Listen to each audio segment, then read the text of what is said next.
tricks and pitfalls of funding your venture. And they're bringing to the table a wealth of varied experiences, ranging from experience with VC funding to crowdfunding to local resources that are available just right here in your backyard. So first, we are joined by Elizabeth Fegert, who is from the Small Business Development Center here locally. And she brings with her more than a decade of experience as a professional communicator, as an instructor, as a consultant, as a marketer, as skills that she uses to help businesses both start and grow and thrive in the end. Her educational background includes a master's degree in educational leadership from here at Penn State, and she also serves as an adjunct professor in the Smeal College of Business.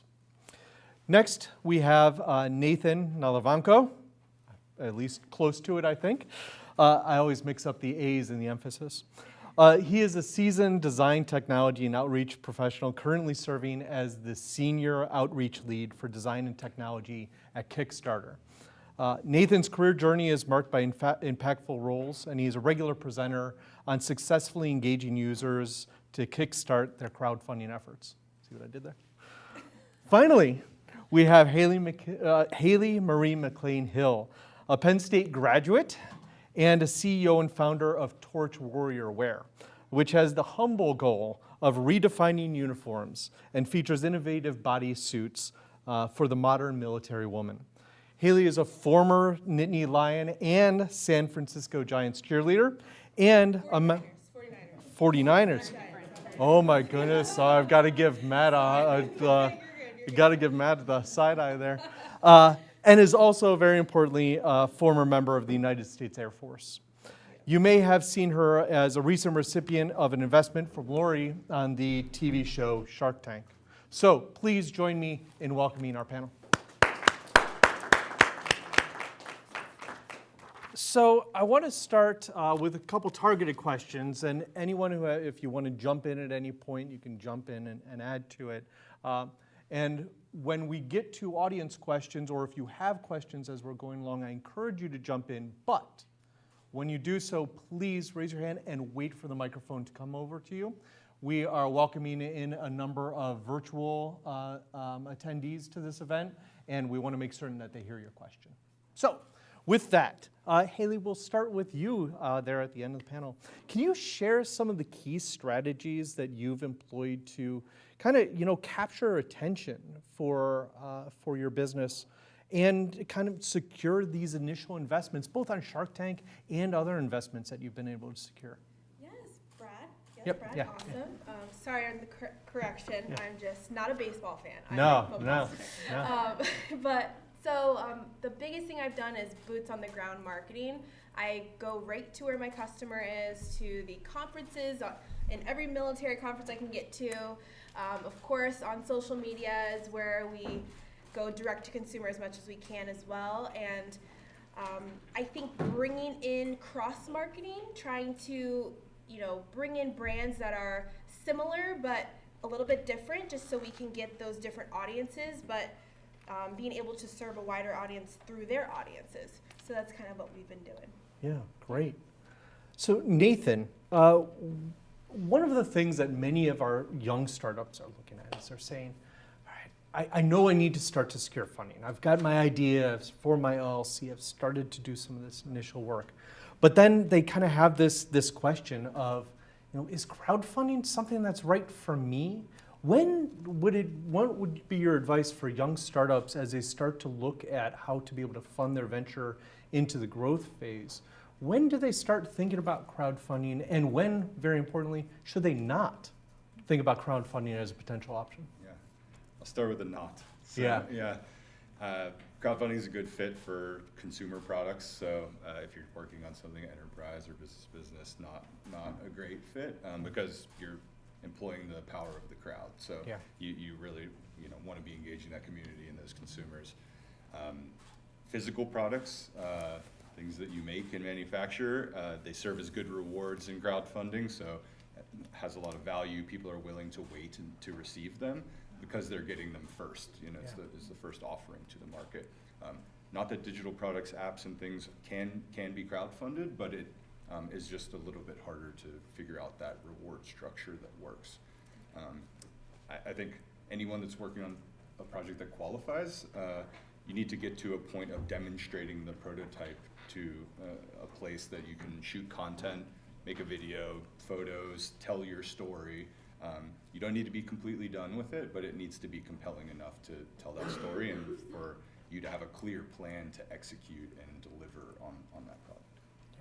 I think storytelling is going to be one of the things that we hear again and again, regardless of the type of funding that we're talking about.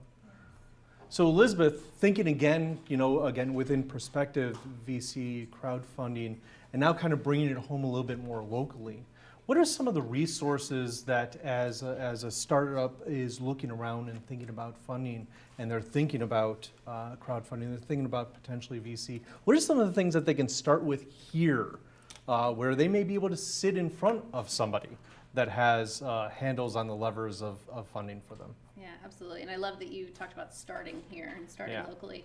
I think that it's a common misconception because we live in a world where Shark Tank is so popular and we see all these cool startups that are sexy and flashy getting VC funding and angel investors. And so when a student is surrounded by all these amazing ecosystem resources, they think that's how I get funding. Like we just said, that's not the way that a lot of businesses are going to get their funding, and that's okay. That's not the barrier to success for many smaller businesses who maybe aren't reaching a national scale or who don't have a product that's truly innovative and attention grabbing and unique in some way.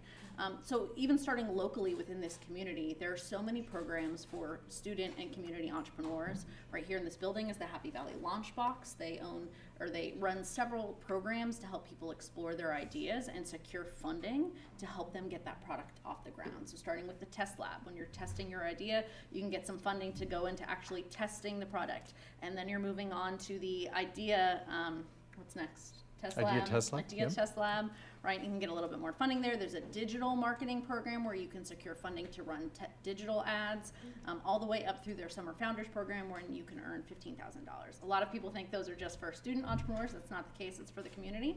And then locally, there's so many economic development organizations that do offer unique funding opportunities. Across the state of Pennsylvania, right now they're running a grant that's called the CEAP grant, CEAP, the Creative Entrepreneur Assistance Grant.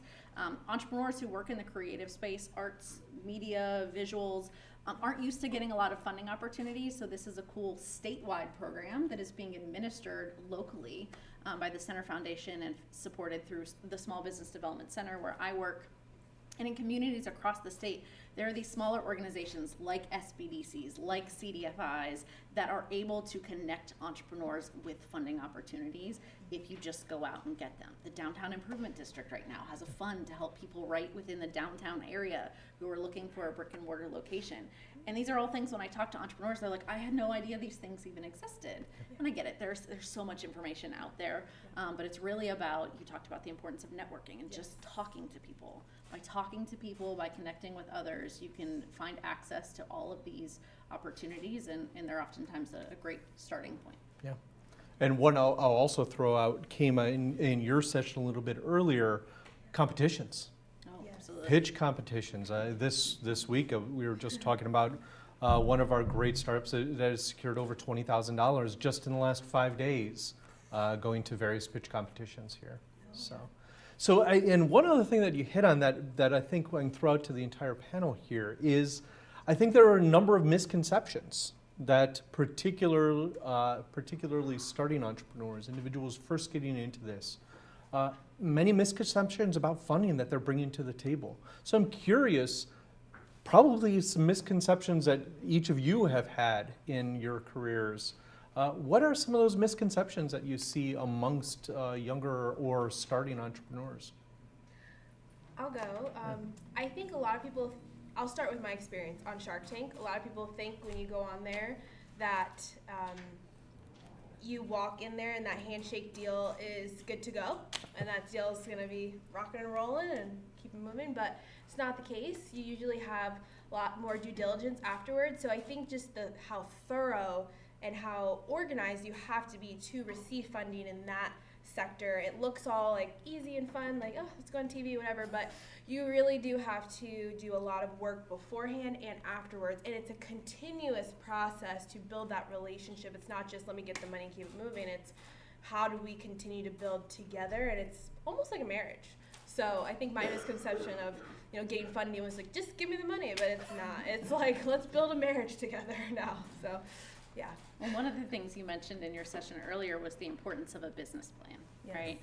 And when is the right time to develop a business plan, if it's the right time to develop a business plan. And there are different formats for doing that. But for the most part, if someone is going to give you money, they need to see evidence that you have a product that people are willing to pay for and a business model that's profitable. Yep. And in order to demonstrate that, going through the act of creating financial projections, even if it's something as simple as to start with a business model canvas, which is a great tool for hashing out your business idea and the model and the pricing and all of those things. But it's so much work on the front end. And again, to prove that you are going to, if you're seeking a traditional loan, right? Maybe it's not someone giving you money. And remember, it's not giving you money. It's people investing in your company. There are obligations and there are strings attached with that money. And when it comes to a traditional bank loan, it's all of that documentation up front. You have to have a great credit score for someone to give you money. If you're not in good financial standing, it's going to be hard for a traditional financial institution to trust you will be able to pay this back. So again, it's all that groundwork that you have to do to demonstrate your credibility and your potential future success. Yeah. I think there's a lot of hybrid solutions here. It may sound like, you know, I'm going to go the VC route, or I'm going to Yeah. go do crowdfunding, or I'm going to take a loan from my community. You're a great example of, like, you've done a lot of these things. Like, I'm you trying to get into Kickstarter. Try- we're gonna do it, We're gonna do but yeah, like Shark Tank is one step in that process. You had some investment before that, I believe, and like there's a lot of there's no one way to do this. Very few people, I think, pull this off with one funding mechanism. I think the biggest misconception people have with Kickstarter is that they're going to put their idea up there on the site and they're going to make all of this money, no strings attached. And it just it's a lot of work. You can do it. You can do it without investment, without pre-investment. It's very, very hard, and you have to do a lot of things right to do that. Sometimes it's easier for people to take money before that. It could be a small business loan. It could be VC money. Yeah. I've seen every combination work, but you just need to figure out what's right for your situation. Does securing funding look the same now as it did 5 years ago? And do you anticipate that it's going to look the same 5 years from now? Is this something where there are fundamental skills and it's not going to change? Or is this a moving target? Ooh, I think it's changing a little bit now with social media and the opportunities that are out there. I mean, I've traveled to Minnesota for pitch competitions and trying to secure funding. And because you can see all these opportunities now, you almost have to become very multifaceted in the sense of, like, you can show up to different arenas in different states and different places and say, hey, I can offer. It's almost like you have to be more well-rounded instead of just like, this is what I focus on, whatever, this is what I'm good, I focus on this one thing. But as a founder now, you have to be good at entertaining, good at speaking, good at connecting with people, and also, your business acumen has to be at another level because now you're competing nationally, internationally, instead of just like in your local environment. So I think it's changing in the sense of you have to be a little bit more personable and well-rounded. So. I think from just a macroeconomic picture, their investment is always changing. Yeah. There's, I'm based on the West Coast. I've lived in the Bay Area for years, and that funding ecosystem is the largest in the U.S. and in the world for technology investments. And there are certain trends that happen there. AI is the toast of the town right now, Yeah. and it's relatively easy to get an AI company, VC money for an AI startup, but lots of other models are not very favorable right now. And there is a trend in the direction of crowdfunding that maybe people weren't interested in several years ago because it was really easy to unlock money for a hardware project, for example. Mm-hmm. I also think in terms of investing, it has become so much more popular for individuals to invest in businesses. You know, 5-10 years ago, if you were investing in real estate or the stock market. Now there's this push to invest in other companies and help people be successful. Since the pandemic, there's a huge push in supporting small businesses, so you're seeing more funding opportunities pop up for small businesses. Some grants, although to speak to your last question of misconceptions, I think Yeah. a lot of entrepreneurs come to me and say, show me the money. Where are the grants, the free money? Yeah. And it just isn't as prevalent as you might think that it is. You know, but the flip side of that is there are these other opportunities coming out in light of the internet and the wealth of information that exists at our fingertips. I would caution people to be aware of the opportunities that come out. I have entrepreneurs, business owners come to me all the time and say, hey, I didn't qualify for a traditional bank loan. I went on the internet and I found this online loan that has, you know, these very unique terms. It sounds too good to be true, because it probably is.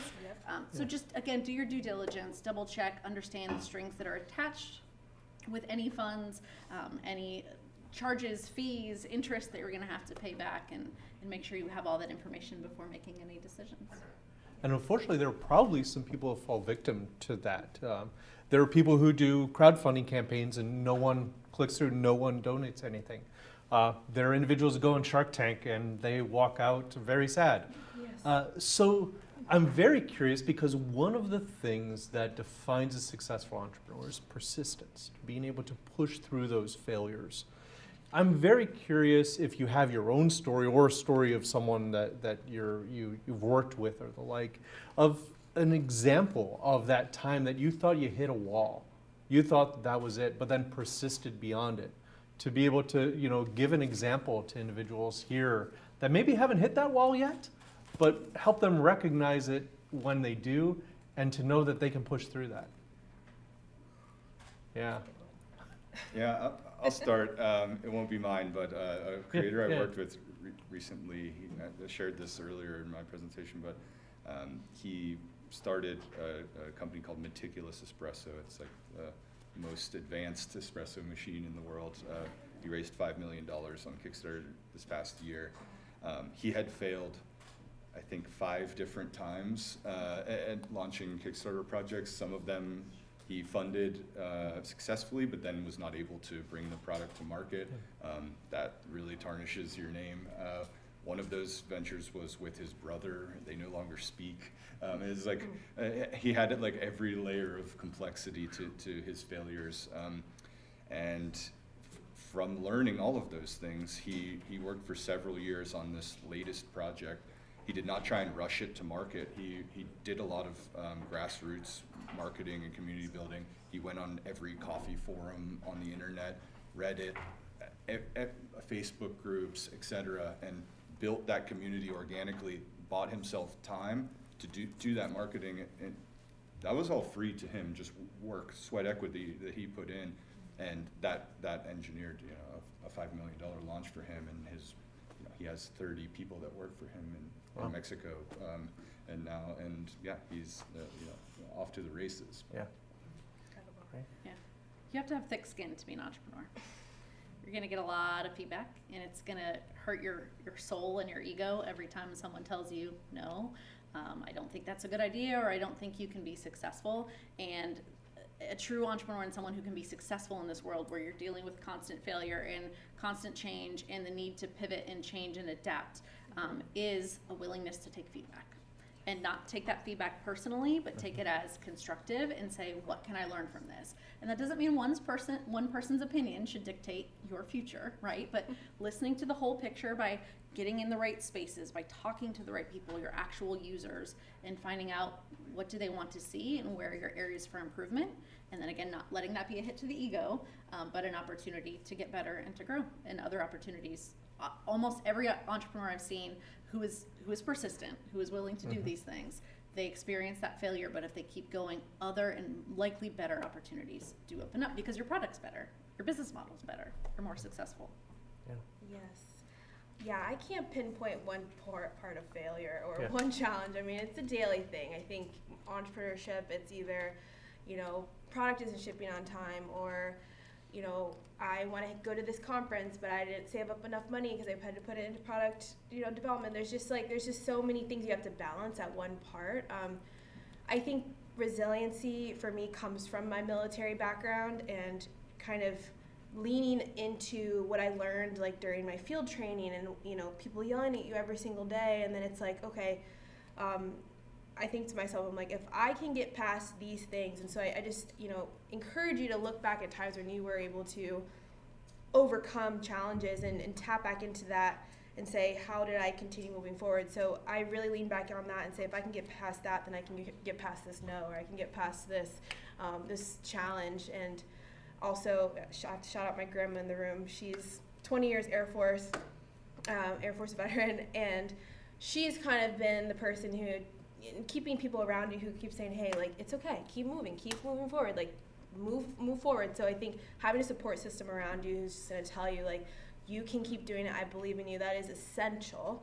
And then being able to look within yourself at your past, you know, challenges and see how you overcome that and just continue to say, I'm getting better and getting better. So the failure challenge question, I mean, it's spicy because we feel it, like you said, every day it's something different and you just get stronger. But yeah.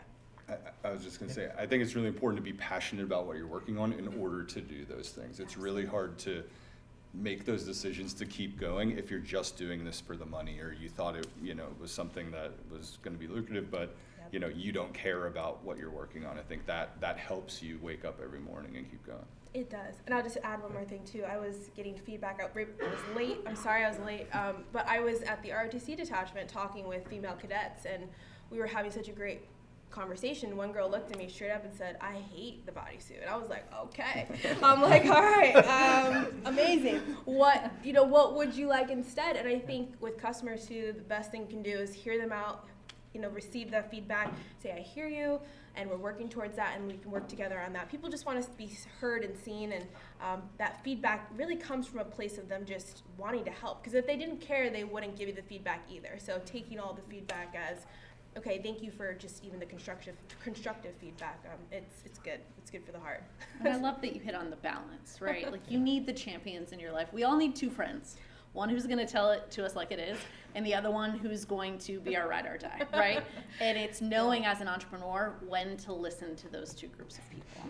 Yes. Because if you only listen to the ride or die, you're going to be led into some really bad choices as an entrepreneur. Yes. Doing what people tell you, yes, you're great, everything's perfect as is. If you're not willing to take the feedback and listen to both sides of it, you can't get better. So definitely have those people in your life. They're so important. You would not survive entrepreneurship, the mental health, and the frustration and the stress. You need good people, but make sure you're also having some people who will be honest. And you just described it as two individuals, but if we zoom out, it's about community. It's about the community around you. And you mentioned this a little bit earlier. So I'm very curious to dig into, because I think it's going to be very important. What's the role of community and your community around yourself and around your business? What's the role of that community in moving forward and success? Everything. Yeah. Everything. My family's here in the back now. Any chance you can get those people who can just allow you to let your guard down and be present, because as an entrepreneur you're thinking about 3 to 5 things at one moment all the time. So my partner, me and my partner, he's like always like, just sit down on the couch for 1 second, step away for 1 second. So they check in on your mental health. And then again, me being part of the military community, that has been essential for my growth, and them wanting to help me as I'm helping them. It's all about being of service to your community. That's just the bottom line of business. And the more you can add value, the more your business is going to grow. And the more that you'll see in return by adding that value. Yeah. We're so lucky here in State College and in Bellefonte, which is where I live. And I have my own business as well. And I cannot tell you my business would not be successful if it weren't for the community of female entrepreneurs who show up for each other. I just presented yesterday with another local marketer, and I was just saying to the group, like, we show up. And so relationship is important, and not seeing everyone as competition, but really rooting other people on, even if they're doing something similar, learning from other people, finding who you are, being true to who you are, and being authentic. And the more that you show up for other people, the more that they will root for you and be your biggest supporters. And for all the students in the room, at events like these, networking events, get every single business card, connect with every single person on LinkedIn, because a connection that you make today, you never have you have no idea who in 2 years someone's going to say, oh my gosh, I met this student at Penn State who did this exact same thing. Same for adults and community members. Make positive impressions on people. Your reputation is your brand, and make sure that that brand speaks positively for you, and that community will continue to show up for you. I think it's a framing thing for yourself too. It's not that you're selling someone something, or that they're a consumer or a user of your product. You're all part of that same community. And I think the most successful entrepreneurs that, financially, but also just, in their own lifestyle and happiness, and they are part of that community. They are doing something they're passionate about. They are working with that community to develop something together and engaging them. You're not marketing to them, you're engaging, you're reaching out to them, you're inspiring them, all of those things. Just saying it that way and believing that is so much more powerful. It's better for you, it's better for everyone, and that's what builds authenticity. You're not just kind of selling and marketing and all of these kind of like harsh terms like Shark Tank. That's a very adversarial scenario that you're in, and it makes great TV and things, but like at the end of the day, you need to be partners and trust each other, and that is really relationship building and community building. So Nithya, I'm curious specifically when it comes to crowdfunding. Mm-hmm. What is the role, or what maybe a best example you have of building a community that led to a successful crowdfunding? Every success is an act of building community, and my title is outreach because that's how we think about it. I'm not a salesperson. Mm-hmm. I'm not an account rep or something. I'm working with the community of entrepreneurs, creators to bring products to life. So in that, all of those creators are finding their community, and Kickstarter itself is a community of early adopters, innovators, people that are willing to take a risk on new products. They might not even ever receive that product if things go bad, but they're willing to take that risk to support those creators because they believe in it that much. So, we're always fostering that. There's lots of ways, lots of tiny little acts of building that community, maintaining trust, brand reputation, all of those things. But yeah, anytime you see large raises on Kickstarter, it's because that creator found that community. As you go to the events in real life, it can be digital, it can be in real life, physical. You're going to meet those people, but you need to find where those communities exist, go integrate yourself in there. Again, it could be Discord, it could be Facebook, it could be Instagram, it could be a lot of places, Reddit, random forums that people are passionate about doing things, or conferences, or whatever it may be, meetups. But you just need to go there and start to talk to them. So, we'll, just so you all prep, we'll go to some audience questions in just a minute, and we may have some questions online. But before we do, I want to ask, probably a lot of people are thinking, well, what's the one thing? What's the one lesson that you learned that if you were sitting across from starting entrepreneur right now, and they were saying, I want to get to where you are right now. I want to have successes that you've seen. What's the thing that I need to be thinking about right now? What's that one piece of advice for them when it comes to looking about financing this passion, this love that they have? I would say the first thing you need to focus on is establishing yourself as a thought leader or an expert in your space. Once you do that, you build the credibility, people respect you, build the trust, and then you can launch your products from there. But until you have the trust and respect of your community, nobody's going to want to buy from you or invest in you. I'm going to give a shout out to someone else in our ecosystem. We work with the Ben Franklin Technology Partners. There's a gentleman there by the name of Bob, and he says all the time that a successful entrepreneur falls in love with the problem and not the solution. If you are an entrepreneur, you have created a product or service because you've identified a want or a need. That's what entrepreneurs do with their heart. They see a need, they see an opportunity, and they try and solve that problem or need.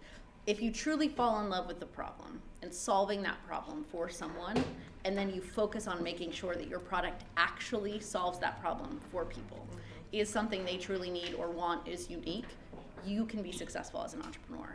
but you gotta make it less about you and your product and your brilliant idea, which I trust that it is. But if it's not an idea that other people want or are willing to pay for, you won't be successful. So focus not only on the passion for what you do, but solving a problem for other people and follow that. Yeah, I think you can look for community first too.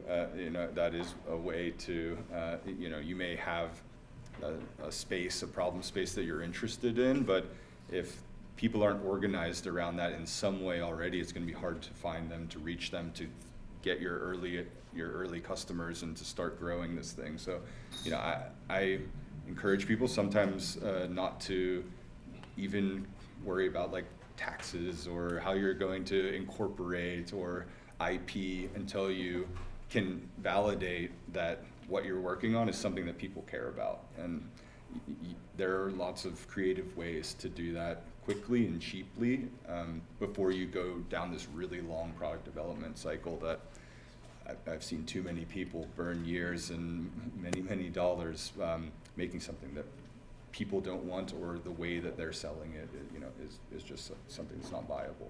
Yeah.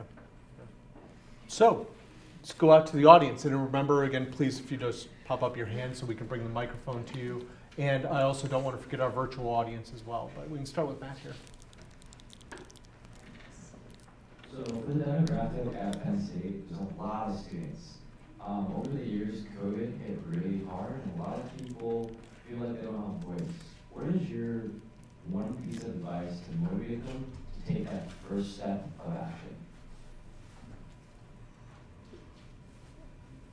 So they don't feel like they have a voice, but you want them to speak. That's that first step.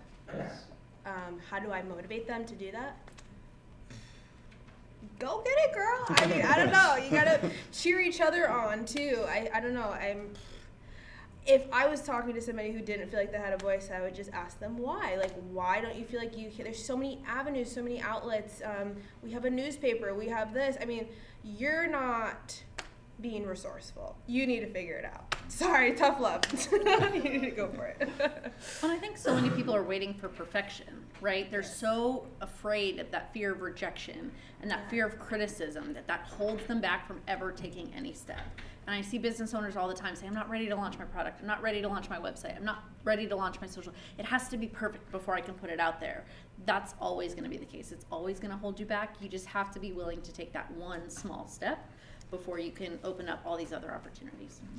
Yeah, I mean, it's obviously a personal mental challenge that you have to overcome. So I think finding new perspectives, finding new ways, again, reframing for yourself. Maybe it isn't, sharing your voice. It's telling your story. Maybe that feels more authentic for you to do. And I think everybody has their own personal journey and story and background. And I think the tapestry of all of those stories together, it's like, why I appreciate like reading your LinkedIn posts and many other founders and sharing, articles that I like or my thoughts like that. I think joining that conversation is, it shouldn't feel like a huge leap. Hopefully you can feel confident enough in yourself that your perspective is valued. Thank you. Thanks, Matt. I believe we have an online question. We do. All right. This is interesting. So, if you could work back in time and meet your 20-year-old self, I guess you're at Penn State, right? What advice would you give yourself, specifically pertaining to your entrepreneurship journey?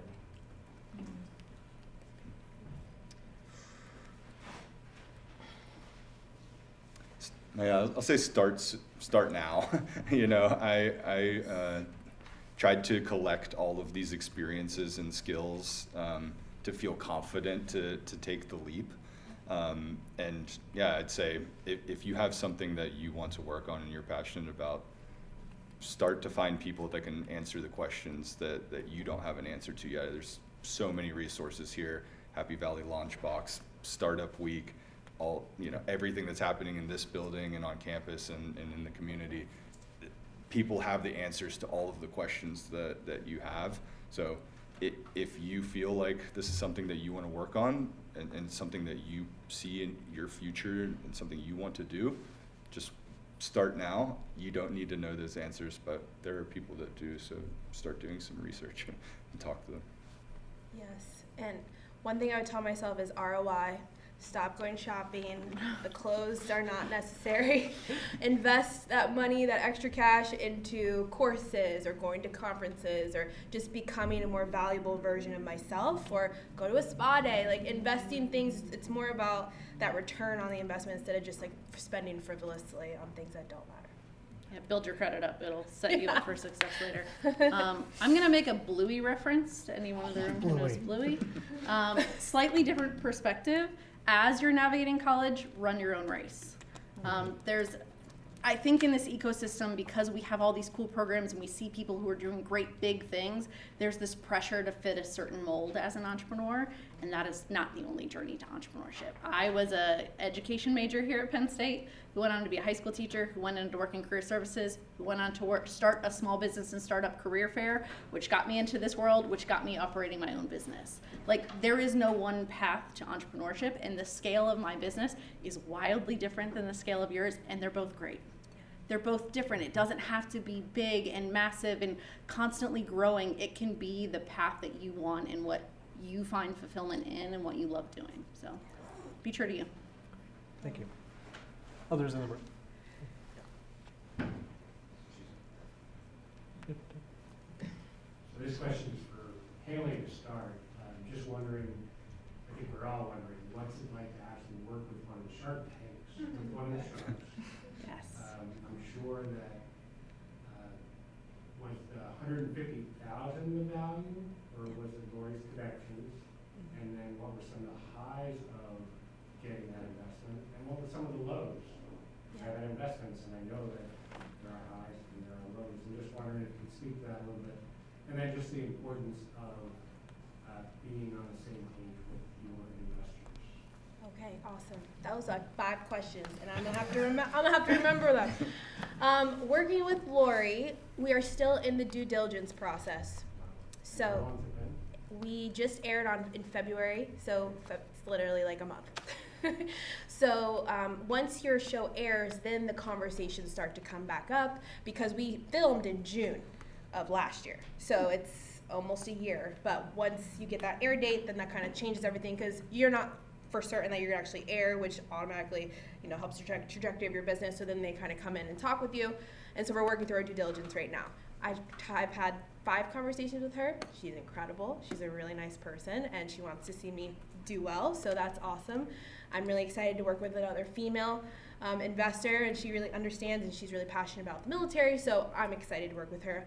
My whole thing now, I know everyone's like, oh, it's exciting, but now I'm like, okay, my dreams and my ideas were like here before this, and now I'm like, I need to amp this up. So I'm almost in like beginner phase of how can I generate and how much more creative can I be now that I have her resources as well.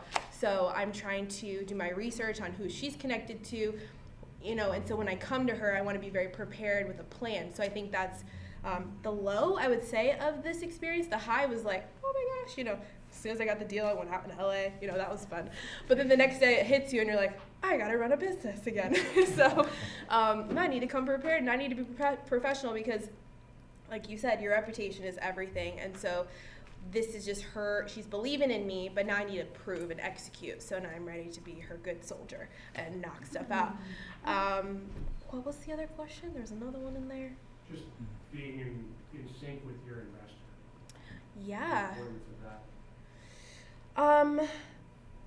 I try to be very respectful of her time and her energy. She's a busy person. She's invested in millions of other companies, or thousands of other companies, and I try to be extremely gracious and just say I am open to learning, and I just kind of try to come with very much of a student mindset. But then I also try to be very concise. And she says, okay, what do you need? And I make sure I'm prepared with, can we do this, this, this, A, B, C, and can we go from there?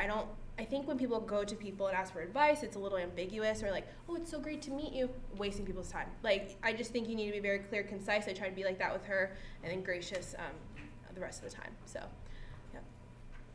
Thank you. Other questions in the room? Hi. I'm happy to see so many women on the panel.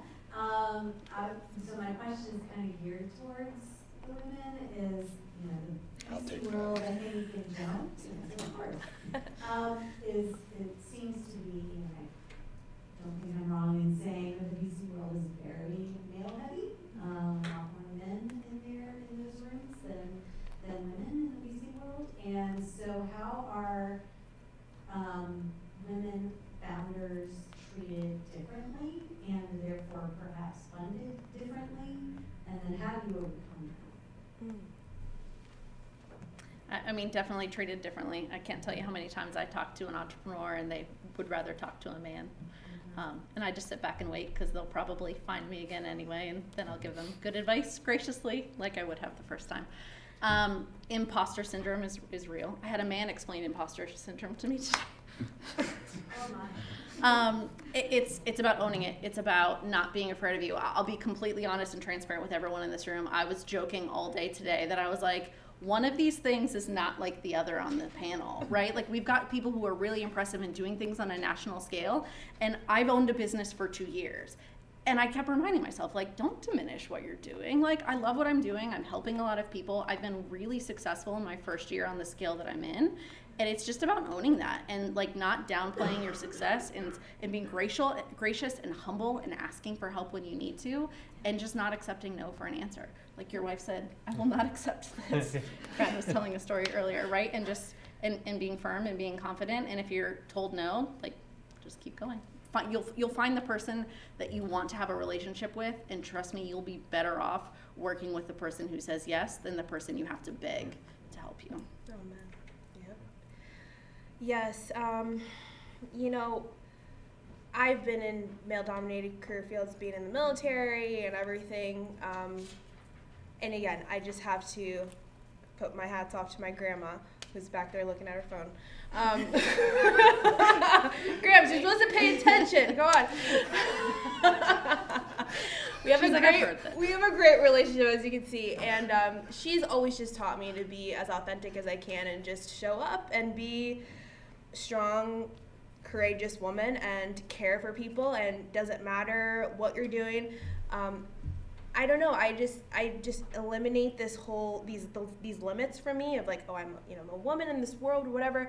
I know I show up, and that's all I know. I show up 100% Haley, and I show up for people. I show up for my customers. I show up for my investors, and that's all I can do. And like you said, if they don't like it, if somebody doesn't like it because I'm a woman or because I'm a minority or whatever, blah blah, you're missing out. And I just keep moving.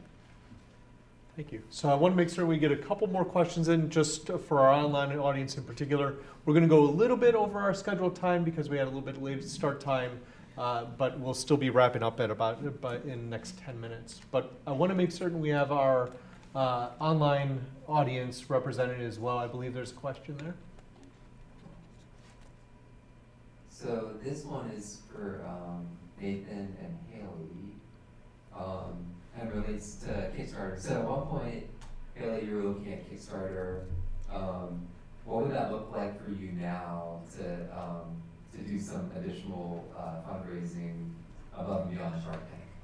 Yes, and I'm excited. Me and Nathan are going to talk about this. It's been a little busy, working through the Shark Tank deal and due diligence and stuff, but we are looking to develop new products. So we want to develop, I told my previous session, a fire-resistant bodysuit for pilots and firefighters.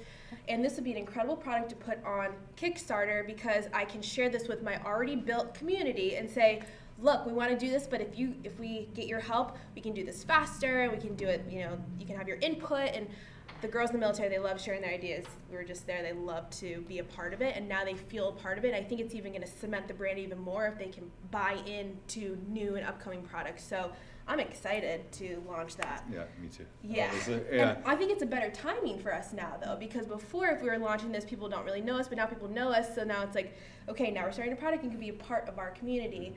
So I'm excited. Definitely. I think it's also a misconception that there are different use cases for Kickstarter.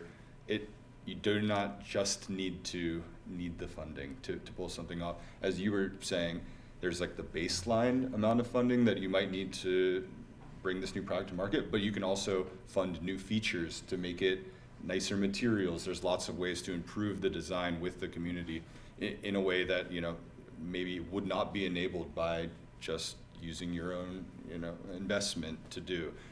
So yeah, there's lots of other benefits to Kickstarter. It's not just the like transaction of people giving you money. It is developing it with the community and making it as good of a product as it can be. Yes, and a little side note here too for our founders. When you're successful, it's great to bring in other businesses and organizations like Kickstarter, because then Kickstarter looks good, you look good, everyone's looking good, and it's like, woo, and we all go up together. Like we were talking about collaboration over competition. It's like we don't need to do this all by ourselves. And if we bring someone in to help us be successful, now we have a lifelong partner that we can do things in the future. Kickstarter can showcase us as a brand that was successful, and then it's more, and again, just exposure, and everybody wins. So finding these win-win situations is the key to business, and I'm excited to work with you. Cool. Yeah, me too. Thank you. Another question in the room? Yeah. The gentleman in the green shirt in the back. Thank you. Thanks. So, you had mentioned earlier, you made reference to co-branding and co-marketing, and that's something that you have done already. And it's something with my brand that I'm considering doing. We've spent a few years building a brand. I've made a lot of other friends who have their own brands and products that work well together.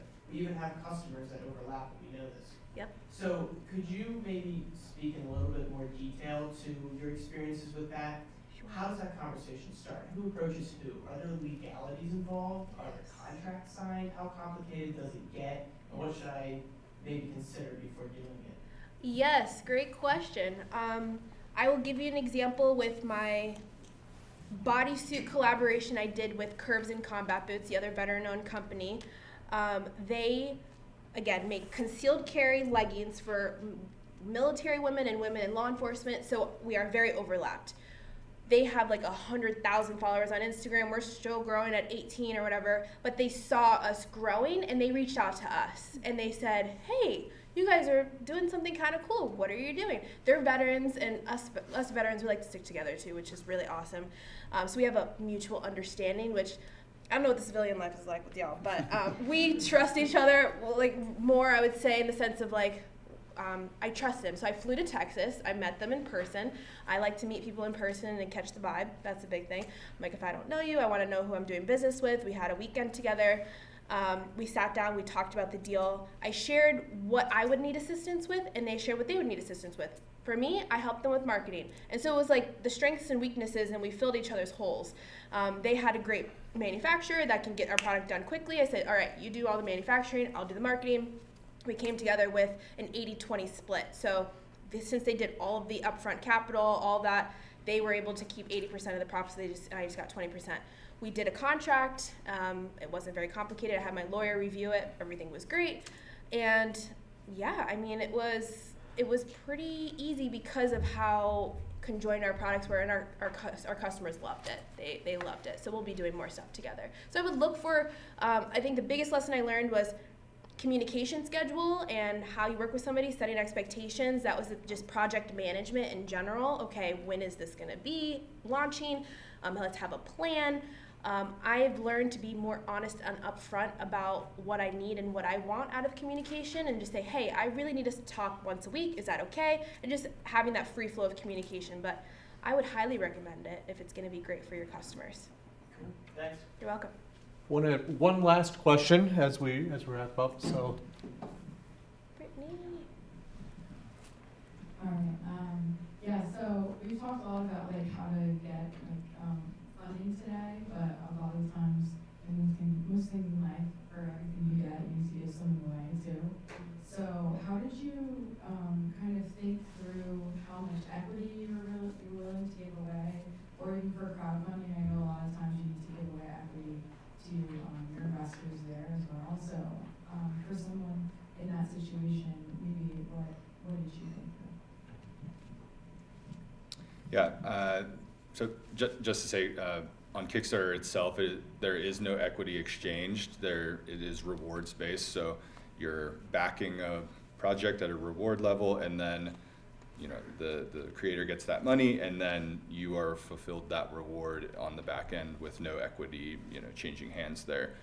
That doesn't mean that you might not want to take on equity or need equity to create your product, to do content, branding, all of those things, marketing.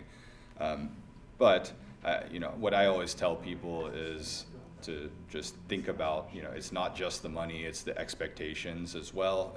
The pace of your business is going to change dramatically as soon as you do take on investment, because you have other people that you're accountable to, that are they're giving input, they have a certain degree of control over the direction of the business, and you know, all of this is predicated on you growing at a certain rate and to a certain scale, which just puts you on a different trajectory from where you've been if you haven't taken on equity. So, you know, there's no one way to do this.